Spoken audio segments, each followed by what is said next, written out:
कुछ लोग ऐसे तो बहुत ज़्यादा बदतमीजी भी बोल के जाते हैं। छोटे में शादी हुई थी मेरी, उसके बाद एज की थी उस टाइम जब शादी हुई? मैं 15 साल की थी भैया। तो कहीं ना कहीं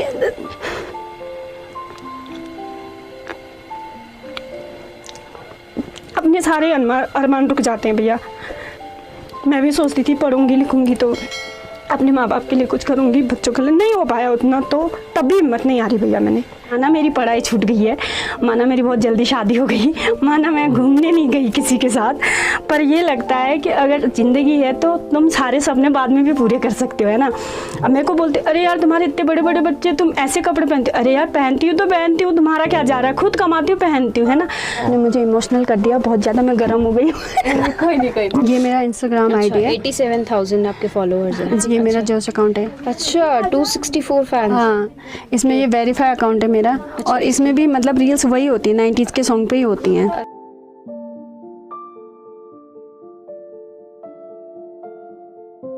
मैगी और चाय बनाकर गुजारा करने वाली इस लड़की को देखकर कौन कह सकता है कि ये लड़की सोशल मीडिया रील स्टार है। जी हाँ, इंस्टाग्राम अकाउंट पर 88,000 से ज्यादा फॉलोअर्स जोश ऐप पर ब्लू टिक के साथ कपड़ों का प्रमोशन करते हुए आप इन्हें देख सकते हैं। विमला की मात्र 15 साल की उम्र में शादी कर दी गई थी और मात्र 16 साल की उम्र में विमला मां बन गई थी। दरअसल विमला उत्तराखंड में पहाड़ों की रानी यानी कि मसूरी में रहती हैं और अपने परिवार का जीवन गुजारने के लिए चाय और मैगी की दुकान चलाती हैं। शुरू में जब यहाँ पे मैंने दुकान खोली थी तो पूरा एक पहाड़ी था, कटिंग करके और छोटा सा, इतना सा छोटा सा खोला था। अभी ये एक 10-15 दिन ही हुए हैं जिससे मैंने दुकान बढ़ाई है। दुकान बढ़ाने के बाद अभी बच्चे भी हैं, पढ़ लिख भी रहे हैं और जॉब है नहीं, तो इसकी वजह से ये शॉप खोली। और यहाँ पे इस रोड पे मुझे दुकान खोलते हुए ये चौथा या 5वां साल चालू हो गया। हाँ, ठंड हो चाहे गर्मी हो बरसात हो, देखिए यहाँ पे जॉब है नहीं और मैंने इतना पढ़ा लिखा नहीं है, और पढ़े लिखे होने के बाद भी लोगों को जॉब तो मिलती नहीं है, पर फिर भी जितना पढ़ा लिखा है उसके हिसाब से ही ये शॉप स्टार्ट की है मैंने। और रही बात घास वास करने की, तो ज़रूरी नहीं है कि घास वास काट के खेती बाड़ी करके ही लोग इनकम करते हैं। अब जब स्टार्टिंग में मैंने शॉप खोली थी यहाँ पे, तब मान लो कि दिन में 200-250 की बिक्री होती थी, और आज के डेट में ऐसा है कि लोग जो 8-10 हज़ार कमा लेते हैं नॉर्मली यहाँ पे, उतना हो जाता है मेरा। और फिर यहाँ इतने ऊपर शॉप खोल के 12 महीने यहाँ पे रहना, सुबह आना शाम को जाना, दिक्कतें तो बहुत सारी ही हैं। मान लो बारिश भी होती है, बर्फ़ भी पड़ती है, ठंड भी बहुत ज़्यादा है, कभी कभी ये रहता है कि आंधी तूफान भी आ जाता है। तो विमला का सफर बेहद प्रेरणादायक है। विमला अपनी पूरी कहानी बताते हुए बिल्कुल भी नहीं शर्माती हैं। देखिए कभी तो अच्छा ही होता है, कभी कुछ ज़्यादा ही बुरा हो जाता है, क्योंकि कस्टमरों के ऊपर भी डिपेंड रहता है ना। कभी कोई लोग बहुत अच्छे आते हैं, कभी कुछ लोग ऐसे आ जाते हैं कि लेडीज़ की शॉप है। अच्छा, कुछ लोग ऐसे तो बहुत रिस्पेक्ट दे के जाते हैं, कुछ लोग ऐसे तो बहुत ज़्यादा बदतमीजी भी बोल के जाते हैं। तो समझ लो छोटा मोटा तो चलता ही रहता है ऊपर नीचे। अच्छा। भैया बच्चे तो मेरे 2 हैं, और 2 बच्चे, एक पढ़ रहा है, एक अभी फर्स्ट ईयर में है, कॉलेज कंप्लीट करने के लिए, मतलब स्कूल कंप्लीट करके वो अभी फर्स्ट ईयर कर रहा है, BHM का कोर्स कर रहा है देहरादून से। पर ये सोच के उनको पढ़ा लिखा रहे हैं कि जो परेशानी हमने झेली है, मान लिया जाए मेरी बहुत छोटे में शादी हो गई थी,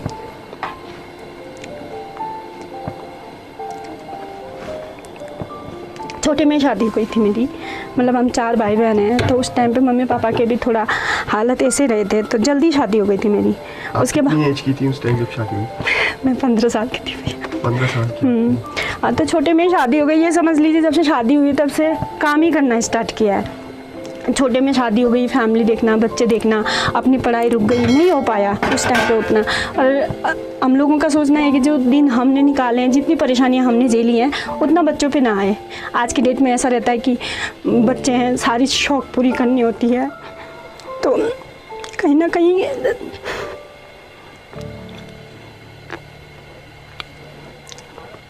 अपने सारे अरमान रुक जाते हैं भैया। बच्चों के पीछे ज़िंदगी निकल गई, और मैं भी सोचती थी पढ़ूंगी लिखूंगी तो अपने माँ बाप के लिए कुछ करूंगी, बच्चों के लिए नहीं हो पाया उतना, तो तब भी हिम्मत नहीं आ रही भैया। मैंने जॉब भी किया, बच्चे इंग्लिश मीडियम से ही पढ़वाए मैंने, और दूसरा कभी इतनी हिम्मत नहीं हारती हूँ मैं। आज के डेट पे लोग बोलते हैं एक मैगी बनाने वाली भी इतने फॉलोवर हैं, इतना एक्टिव रहती है, मतलब ठीक है जैसा भी है ठीक है, लेकिन कभी ऐसा नहीं सोचती हूँ कि किसी के आगे हाथ फैलाने की आदत नहीं है भैया, चोरी करने की आदत नहीं है। मैं दिहाड़ी मजदूरी भी कर लूँगी, मेरे को ऐसा नहीं लगता कि चाहे कोई भी लेडीज हो, अगर आप सही से काम करते हो, अच्छे से काम करते हो, अपना फ्यूचर ना सही, फ्यूचर तो देखो यार अब अपना भी ख़राब नहीं है, सही बताएं तो बच्चे पढ़ लिख गए हैं, बड़े हो गए हैं, उनके सपने पूरे हो जाए, पर मैं इसलिए काम करती हूँ, इसलिए शॉप चलाती हूँ यार, दूसरे पर डिपेंड रहने से भले यार तुम खुद कुछ कर लो, है ना। तो मैं जितना टाइम फैमिली को देती हूँ, जितना टाइम मैं बच्चों को देती हूँ, उतना टाइम मैं खुद को भी देती हूँ आज की डेट में। माना मेरी पढ़ाई छूट गई है, माना मेरी बहुत जल्दी शादी हो गई, माना मैं घूमने नहीं गई किसी के साथ, पर ये लगता है कि अगर ज़िंदगी है तो तुम सारे सपने बाद में भी पूरे कर सकते हो, है ना। अब मेरे को बोलते अरे यार तुम्हारे इतने बड़े बड़े बच्चे, तुम ऐसे कपड़े पहनते हो, अरे यार पहनती हूँ तो पहनती हूँ, तुम्हारा क्या जा रहा है, खुद कमाती हूँ पहनती हूँ, है ना। मेरे घर में कोई रोक टोक नहीं है, सास ससुर थे तब भी रोक टोक नहीं थी क्योंकि गांव में रहते थे हम उस टाइम पे। आज की डेट में बच्चे मेरे इतने बड़े हैं, मैं उनके साथ चलती हूँ तो मतलब मुझे लगता है कि यार मेरे बच्चे हैं ना कोई कुछ भी बोले पर मेरे बच्चे हैं। अब रही बच्चों के बाद ऊपर वाले ने चाहा तो वो भी ठीक हो जाएगा। अब ये शॉप चलाती हूँ, कुछ लोग बहुत अच्छे आते हैं भैया, कोई मैम बोल के चले जाते हैं, कोई आंटी बोल के चले जाते हैं तो भी मेरे को हंसी आती है, मैं कोई बात नहीं यार तेरे लिए आंटी सही में कुछ लोग ऐसे होते हैं जिनको लगता है, जो होते हैं ना एक रिच फैमिली से, संस्कार अच्छे, पढ़े लिखे, उनको लगता है कि भाई लेडीज़ है तो अच्छे से बात करें।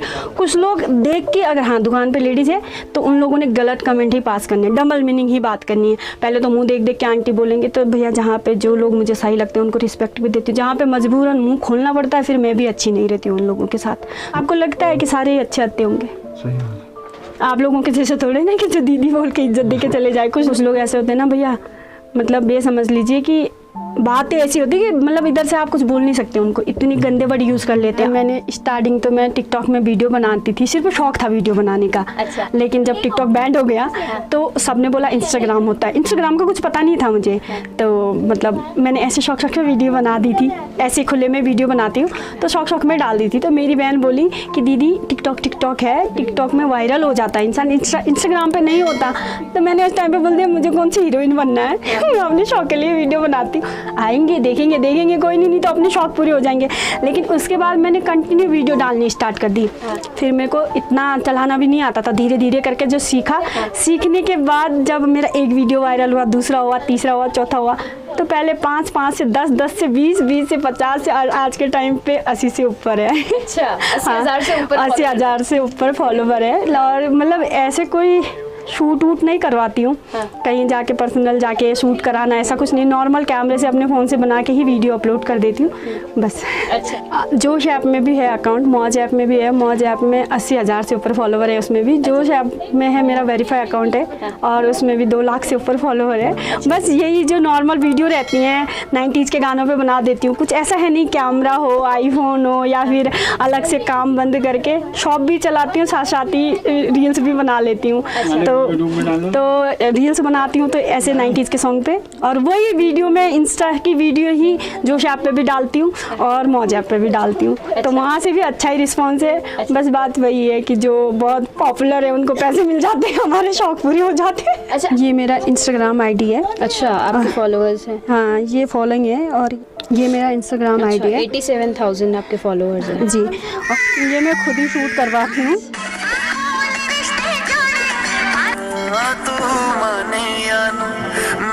जिसे दिल का दुश्मन समझते रहे। ये मेरा इंस्टा है और मेरा जोश आईडी है, मेरा जोश अकाउंट है। अच्छा, 264 फैंस। हाँ, इसमें ये वेरीफाई अकाउंट है मेरा। और इसमें भी मतलब रील्स वही होती है 90s के सॉन्ग पे ही होती हैं। अच्छा,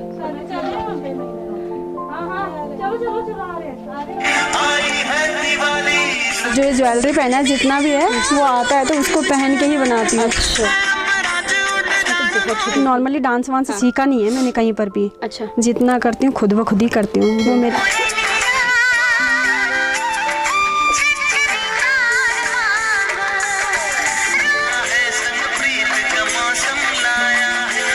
और मेरे को लगता है कि कोई भी औरत हो, चाहे वो घर में काम करे, पढ़ी लिखी हो ना हो, उसको हमेशा अपने आप पे डिपेंड रहना बहुत ज़रूरी है। अगर तुम खुद कमाते हो चाहे तुम 10 कमाओ, 20 कमाओ, 100 कमाओ, तो तुम्हें हिम्मत रहती है। ऐसा तो नहीं है ना यार तुम्हें ये शूट पसंद आ रही है तो पहले पति को बताओ कि भाई वो पसंद आ रहा है, मुझे ले दे। अगर तुम कमाते हो तो चाहे 400 की हो, 500 की, तुम ले सकते हो ना खुद ब खुद कि भाई है तो ले भी लेंगे। सारा अरमान पहले जो दफन हुआ है मेरे को लगता है कि मैं कर सकती हूँ, और मुझे नहीं लगता कि औरतों को बिल्कुल ही ऐसा करना चाहिए कि दूसरे पे ऊपर डिपेंड रहना चाहिए, चाहे पहाड़ी हो चाहे प्लेन्स हो। देखो जिसके साथ जो गलत होना है वो तो कर ही जाता है इंसान, पर खुद सही हो तो अपने आप पे हिम्मत हो तो कर सकते हैं। मुझे लगता है कि मैं इतनी छोटी शॉप चलाती हूँ, अकेली चलाती हूँ, यहाँ पे पूरे दिन अकेली रहती हूँ। मैं अच्छे लोगों से भी मिलती हूँ, मैं ऐसे लोगों से भी मिल जाती हूँ जो मेरे पल्ले ही नहीं पड़ते, फिर भी उनको सर मैम बोलना पड़ता है। मेरे को लगता है कि अरे जब कहीं पे कुछ काम करने का होता है तो पीछे नहीं हटना चाहिए किसी लेडीज़ ने भी। गलत नहीं करो, कुछ ऐसा मत करो कि लोग तुम्हारी थू करें, लेकिन अपना काम करने में, अपने ऊपर डिपेंड रहने में मुझे नहीं लगता कि किसी को भी होना चाहिए, चाहे वो पहाड़ में हो, प्लेन्स में। आज की डेट में लड़कियां भी तो प्लेन उड़ा रही, लड़के थोड़े ना उड़ा रहे, तो वो भी पढ़ी लिखी हैं तो उड़ा रहे हैं। चलो हम प्लेन नहीं उड़ा सकते, कुछ तो कर ही सकते हैं, 4 पैसे तो कमा ही सकते हैं, इज्जत से कमा सकते हैं, है ना। अब कुछ लोगों के होता है कि भाई बहू है सर पे पल्ला डालो, ठीक है, सबका अपना अपना रीति और रिवाज होता है। मैं ये नहीं कहती कि सर पे पल्ला डालना गलत है ना। उसके साथ साथ ही लोगों को बहुत अच्छी अच्छी बुनाई आती है भैया, मुझे नहीं आती। सिलाई काम आता है, मुझे नहीं आता। मेरे को ये आता है तो मैंने ये खोला है, लेकिन जिसको सिलाई आता है, बुनाई आता है, यार आजकल के टाइम पे सिलाई को बोलते हैं कि जो बड़े बड़े एक्टर लोग होते हैं उनके कपड़े देख के लोग बोलते हैं हाय कितने अच्छे कपड़े पहने। अगर तुम पे वो टैलेंट है तुम खोलो यार, 1 साल नहीं चलेगा, 2 नहीं चलेगा, तीसरे साल तो 10 लोगों को, दूसरे साल 20 को पता चलेगा, तीसरे साल 40 को पता चलेगा ना। मेरे जब यहाँ मैंने दुकान लगाई थी, दिन में 200 रुपये की बिक्री होती थी, कभी कभी तो मैं कंबल लगा के सो जाती थी। मैंने कहा भैया होना कुछ नहीं है, दिन काटती थी। पर आज की डेट में ऐसा है, सुबह आती हूँ 11 बजे तो शाम तक लगता है कि यार चलो काम हो गया मेरा।